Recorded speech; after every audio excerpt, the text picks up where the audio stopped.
Hello, everybody. Boy, it is so bright in here. I think I look smoky in here. That's awesome. Very beautiful day out today. So I'm doing a book tag called Rock On Rap Songs. This was originally created by Nicole's Bookish Nook, and I was tagged by Gavin at Genre Books. And there are 9 prompts, including, of course, a 10th one for tagging people. I've gotten paranoid about whether I should wear glasses or not, because my buddy Chanel at Chanel Chapters keeps taking hers off, commenting about the reflection, but I can't see 2 feet in front of me to read these questions, so you're just going to have to deal with it. Prompt number 1. It's a Hard Knock Life by Jay-Z, a fiction or nonfiction book about an orphanage, a poor family, or an orphan. So, really good author Paul McCauley, Evenings, Empires. This is a 4th book in a science fiction series called The Quiet War, but I accidentally read this first without knowing, and it just happens to be a standalone. You don't have to read the other 3 books, though I say they are completely worth it too. It's a very good series. And right off the bat, this is like a orphan right off from the start, not previously. You have a vessel. It's a family ship, shape of a ring, spins so you can have gravity inside. Gets hijacked and his whole family's killed. At least his whole family on the vessel, and so he has to escape from that because the hijackers are still there. And has a great tense moment between him and this one woman before he makes his escape. And this is a lot of individualism out here in the outer solar system. This is very much a hard science fiction type of book. You get planetoids and moons that are owned by individuals, and he has for example, a problem where he has to crash land on one to save his life. And they're like, we have a strict policy. You land here, we're going to kill you. And he has to talk his way out of it. And he uses his family's previous business experience and skills in negotiation to get around such items. And he suspects foul play, and he wants to find out who or what gave the order to have his family killed and hijack this ship from him. And this is one of my favorite books, actually. I've read it a couple times. Just family issues and whodunit, and there's quite a bit of there's a little mix of just this not cyberpunk, but it's like a biopunk sprinkling of cyberpunkish things. You show up to a given world and they have what are called bios. You download it into your implants, and now you have a map of the area to look to. Early QR codes, something like that, I guess. Anyway, Evenings Empire, Paul McCauley. Just can't just praise this enough. How good this book is. Put that down there. Walk This Way. This is prompt number 2. Walk This Way by Aerosmith and Run DMC. A favorite book of yours that blends genres. So, Working for the Devil by Lilith St. Croix. This here, let me turn this a little bit because we're going to get a glare. This here, I don't know how Liz does it, but boy does it work. This is magic and psychic powers, but it's in the far future, so you have flying cars, things that go kaboom, plasma weapons, and it's almost like it shouldn't work, but it works. This is, yes, a book about the devil, but I haven't quite seen a devil like this one in some of the other books. Matter of fact, I got another book coming up here I'm going to mention. And she herself is a worshiper of death, and there is a psychic happening that takes place throughout these, that happened in the history of the book. And so you get magic and psychic powers. She is a licensed, I can't remember what her job title is, but she is licensed to do what she does. And one of the things, for example, starts out where she goes to a post-death seance to raise the spirit up, and you might find out if they were murdered, and they know who their murderer is and who gets what money, sort of reading of the will type of thing, but with the actual spirit of the person who died. However, she can also go into battle with that license. She at one point carries a magic sword. She's got plasma weapons. There's this particular type of stuff that it's like something you can smear onto things or paint onto them, and they will allow it to defy gravity and fly around. So even though you get I think this is primarily a magic fantasy book, urban fantasy, let's call it, but the future aspect of it just blends in really nice. She herself bit traumatized, has some trauma in her history and in her training, which you get to in a later book. The devil himself hires her out through an intermediary, and her and the assistant, rather, since I can't pronounce words correctly, they wind up falling in love. So she's in love with this demon. Lilith St. Croix is a bit of a repeater in this book, because every couple of pages you're going to find out that demons smell like cinnamon, all the time. Cinnamon. Demons smell like cinnamon. Did you know that demons smell like cinnamon? Cinnamon. Every other page. Otherwise, there's 1, 2, 3, 4, 5 of these, and they're all really good. This is a whole new take on a whole lot of supernatural stuff taking place in a science fiction setting. Prompt number 3, Just Lose It by Eminem, a book that you think is funny or ridiculous in a bad way. Okay, so I don't own the book anymore, and it was hard to find something like this. But it was a manga called Biomega, and it was actually one of my first forays into manga, because even though I had Japanese entertainment in my whole life since a young child, starting with things like Kimba the White Lion and Speed Racer, and then Johnny Sokko's Giant Robot and Ultraman and Voltron and Robotech and things, I never really hit manga that well. So I saw it, the title caught me. I started flipping through it. Now, like a lot of comics, you start flipping through the artwork, and sometimes the interior artwork, it just doesn't hold up that well. But the Biomega artwork was astounding. Really cool, slick motorcycle, 500 kilometers an hour in a future or post-apocalyptic type world. And I don't remember exactly what his MacGuffin was, but he had to go on a search for something. Mutants everywhere, just good stuff. For about the first, I think it was the first 4 books. There were 6 of them. So you get to the 4th book, and they have a boss moment. There's the boss. And he's like, oh, you ain't seen nothing yet. And the Earth turns into a 4 billion mile tentacle. I have no idea where that came from, why in the world he threw that in there. And there you go, tentacle, 4 billion miles long. Haha, showed you. And I just like, what the hell did I just read? All this cool stuff, and then, blech. I flipped through the 5th one when it came out, and I just lost interest. That was enough for me. It's too bad. All that artwork was so good. Good story. Loved it. Until prompt number 5. I'm sorry. No, we're not there yet. Prompt number 4. Thunderstruck by AC/DC. A book that shocked you in a good or bad way. Oh, I'm sorry. I'm totally messing this up. A book that shocked you in a good or bad way. Is this it? Why do I feel like I'm doing something wrong here? Oh, I put my books out of order. A book that shocked you in a good or bad way. So I got a few things. Well, that glare is really messing up there. So I'm going to throw a classic in your life. Frankenstein, Mary Shelley. This shocked me in a good way. This is an old-ass book, and before I read this, I read Moby Dick, which came like 40 years later, and I did not like Moby Dick at all. So everybody kept praising it, but I was unsure. This is so good. If you have never read this, it doesn't matter what genre you like reading, or you don't really read that much at all. Every human being on the planet should read this. There are pros in this that are just gold. People just don't write this way anymore. It's a beautiful book. You know the story. This is something for you to get.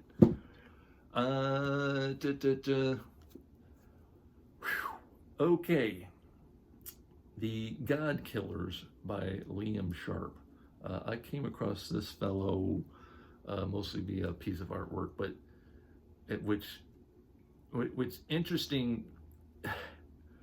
This is a dark thing I'm going to tell you. So the heroes get together. They're going to go on their quest. And they set out.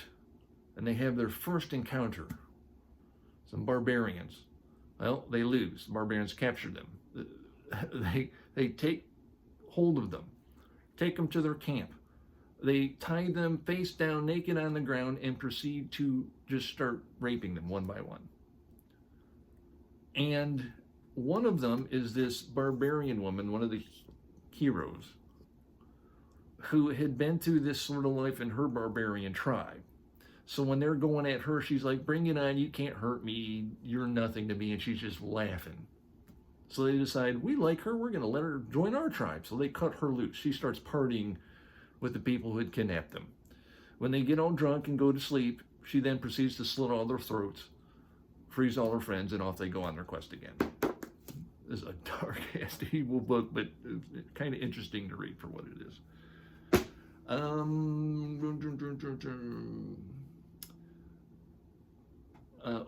Prompt number 5, Welcome to the Jungle by Guns N' Roses. A book about LA, or a book that takes place. You know what? We're not getting there yet. I got to go back to the previous prompt because I forgot something. Shocked you. So this is Dracula the Undead by Doc Ray Stoker, an actual descendant of Bram Stoker. And this is dismissed by, like, I don't know if there's an official fan service for Dracula, because what he does here is he kind of flips things upside down. Not upside down, it's not a complete 180, but maybe twists it about 90 degrees. So the heroes aren't that heroic. They weren't that noble. Dracula, kind of a monster of his time, but maybe not evil, maybe misunderstood, perhaps. They bring about, I think it's Lady Bathory, full-on vampire herself. And things in here, for example, Dracula is called Vlad the Impaler. There's an impalement in here that someone walks across, and who they have impaled, it just blew me away, and I'm like, well, there's no way I can put this down. I have to proceed to see how this goes. So, dismissed as non-canon, but oh boy, this is a shocker to read. That's a good horror book right there. And even the thing about between Mina and Dracula takes forefront in this sequel. Okay, now, Welcome to the Jungle by Guns N' Roses is a book about LA, or a book that takes place in and around LA. Well, this at least starts there. This is called Love in the Age of Mechanical Reproduction by Judd Trichter. It's been a while since I looked upon this and read it. So, late 21st century, and so androids, sentient beings, live among us in great numbers. There is a dystopian aspect here that, well, the lead character falls in love with his android, and that's apparently illegal, punishable by death. So while they're there in LA and hiding their affair, he's trying to work to save up enough money to go to some island that might be their Avalon, where they'll just be accepted there.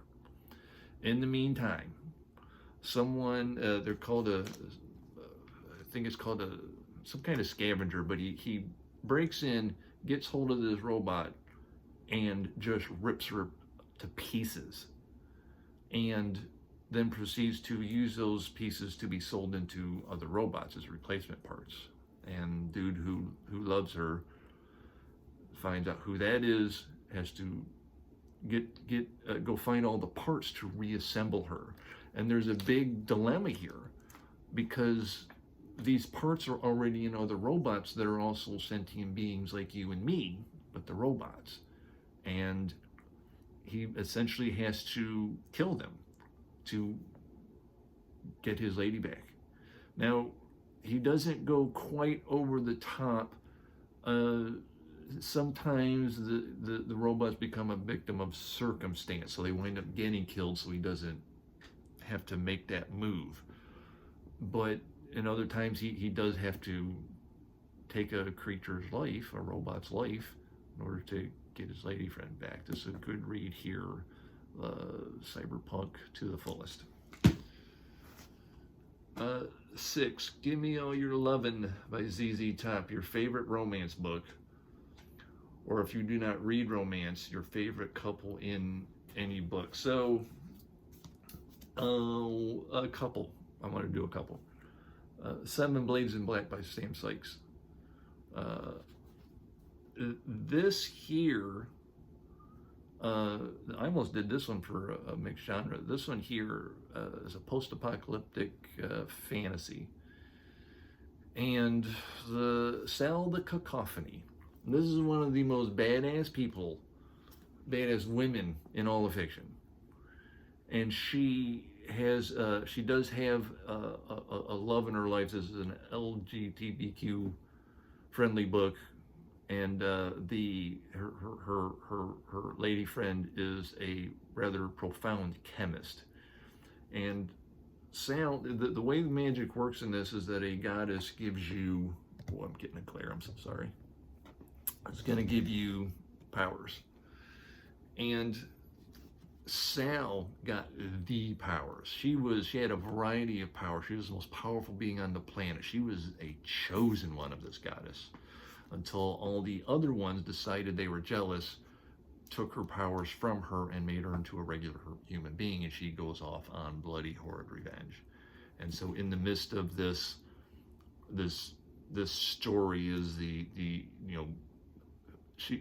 her lady friend is just quite frightened that she's going to lose her on this path. And it's very deeply emotional, this long-winded conversation they have after you get to, this starts with, her first, you get your first intro. She goes after one of her first kills, and after that she goes and pays a visit, and they have a deeply emotional conversation. And of course, happily, this proceeds for 3 books, 3 good books, Sal the Cacophony, and a love story in the middle. Also, some Dungeons and Dragons books. It's a trilogy of books by Paul Kidd. We have White Plume Mountain. We have Descent into the Depths of the Earth. And this icky cover, Queen of the Demon Web Pits there. That's awesome. And you have a ranger, he calls himself the Justicar, and a little pixie woman. You can see her right there, actually, on the cover. Right there. That's Ashala. And she's just about the funniest thing in the world. Very charming. And a bit of a size difference there. In this book, they're just on teammates, but by the time you get to the second book, they're making use of size-altering potions so they can be together. But that is a great team, these 2 people right here. I know I've mentioned these books several times. It's just so much fun. If these existed, I would call them Guardians of the Galaxy before there was Guardians of the Galaxy. Number 7, Fight for Your Right to Party by the Beastie Boys. Did you know? Little trivia. The Beastie Boys didn't like this song. They didn't like, they used, actually I shouldn't say that, they loved the song, it's just that the song itself was a mockery of this frat boy partying culture. And they hated that culture. And so hence when you see the video, how original they're throwing pies in people's faces is just a ridiculous nonsense, really. Well, the video did so good and the song did so good, they didn't explain that to anybody for a lot of years, so they kept that quiet until later interviews. A book centered around a celebration. This was a tough one because I have to go over your shelves, 1,000 books to kind of go, I don't remember one, but there is. Ian M. Banks, in the Culture series, is esteemed the Culture series. Look to windward. So I have to summarize really quick now. So the culture exists in our galaxy, long before us and long after, but on, I guess, the opposite side of the galaxy. And they're extraordinarily advanced. This is, we can beat most other science fiction societies that you can think of that are so powerful. You have the minds which tend to run society. These are vast artificial intelligences. They can be found in ships of various sizes, and in this case was called a hub, which is basically just a large ring world, but not as big as Larry Niven's ring world. And in one of their skirmishes, let's call it a war fought with a particular race, that race wants to get some kind of revenge. And so they send in an assassin. And this particular fellow, they have his mind blanked a little bit, so if a mind captures him, they can't get in there and find anything. He won't have the memories. He just knows he's got to go do certain tasks. He has a ride-along, I believe it's a general, an admiral possibly, to guide him along his way. And there's another implant that is capable of opening up a wormhole. So when he gets somewhere inside the inner workings of the mind of this hub, he can open it up and kill this mind. His cover story is that there's a composer on the hub, and they're of the same species, and he's going there to try to convince them to come back home. And so this one was, I thought this book was a little slow. The celebration here is that soon everyone's going to witness a supernova. And this one, the supernova, they can, since they have faster than light travel, I suppose they can watch it multiple times. So when it goes off, they can travel, watch it again, travel, watch it again. So that's the celebration that hooks this book, at least through the prompt anyway. And the composer's making a piece of music to celebrate that as well. So assassins, politics, inner workings, fun book, though like I said, it's a little slow. But the culture series, my God, it is not every book pleases everybody, but overall the whole damn thing's really good, and that's a good universe to visit if you want some a little different. This full-on space opera. Number 8, Firestarter by Prodigy, a book that has fire in the title or has an orange or red cover. Well, I couldn't really think of anything with fire in it. Stephen Bruce, To Reign in Hell. Now, what's interesting about this is sort of a beginning of like a prequel to the creation of the earth. You have every instance of, you've heard all the names, Mephistopheles, Beelzebub, Yahweh, various angels, and the names of the devil, and they're all here in heaven. It's a pretty big place, but not an infinitely sized place. They refer to everything else beyond that. It's just, was it an ether? And slowly they realize, hey, we can maybe manipulate this a little bit, and they want to create the earth, except some of them do not want to do this. This is almost like I almost feel like it feels like a Norse story or a old Greek story. And even though they're vastly intelligent and powerful, there's something almost naive about them as they go about for the first time trying to be creators instead of just tending to their heaven. So that really, To Reign in Hell is a fun read, and kind of audacious, I have to say. Number 9, Humble by Kendrick Lamar, a fiction or nonfiction book that left you stunned at the audacity of the main character or the writer. So this is I, Lucifer by Glenn Duncan. I read this out loud once. Let's see if we can. I, Lucifer, fallen angel, prince of darkness, bringer of light, ruler of hell, lord of the flies, father of lies, apostate supreme, tempter of mankind, old serpent, prince of this world, seducer, accuser, tormentor, blasphemer, and without a doubt, best fuck in the seen and unseen universe, ask Eve, that little minx, have decided, ooh la la, to tell all. So this is told from the devil's point of view, before the creation of the earth, what was going through. I think there's actually a scene in here where he says, there we all were, singing high praise to his divine omnipotence. And I thought to myself, what if he wasn't around? And there was a pause as all the other singers were like, wait, what? And so a rebel from the beginning. This is his side of the story. And he is taken and put into a body. And he's given a chance. He has a month to repent his ways, because God decided he's going to do away with the earth. And he says, oh well, and he takes it up, but he's not interested in changing at all. I actually enjoy the stories of his time in the Garden of Eden, when he does with Adam and Eve, and this is funny as can be in places. And this is his side of the story. One of the aspects of this, it comes a little later, is the idea that the devil being the trickster, is he really telling his side of the story, or is this just a way to get you to have sympathy for him? So there's his earthly guys, there's his usual guys there. Lucifer, this was a good shocker when I first ran across it. So that's it.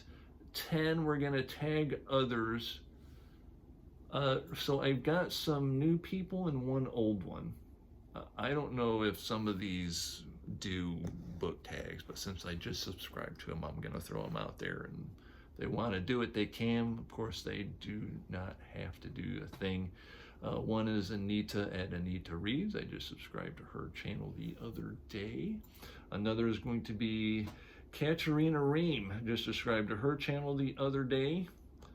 And Read by Fred was off booktubing for a while, and he's returned, so we're going to tag him for this. He does book tags every so often. And a really new one, 3 videos, 14 subscribers. She done one video 3 months ago, one 2 months ago, and one just a few days ago, and that would be Leanna Rose at Leanna Rose Reads. That's it. Maybe in a few days. I'm only halfway through Jim Butcher's Small Favor, and then gonna go buy the 10th book. Wait, this is the 10th book, so I'm gonna go buy the 11th one after that. So far, so good. Gonna read Dresden Files straight through all 15 books. I think there's a 16th one's gonna come out. In the main novels, there's a couple of anthologies, and so I'm not sure I'll get to those or want to, because I'm already getting the feeling of wanting to move on. I got some sci-fi stuff I want to check out, but I am going to get through all the main Dresden books, and that'll be the next video, this review right there. That's it for me. Thank you very much. Have a lovely day, lovely weekend. Bye now.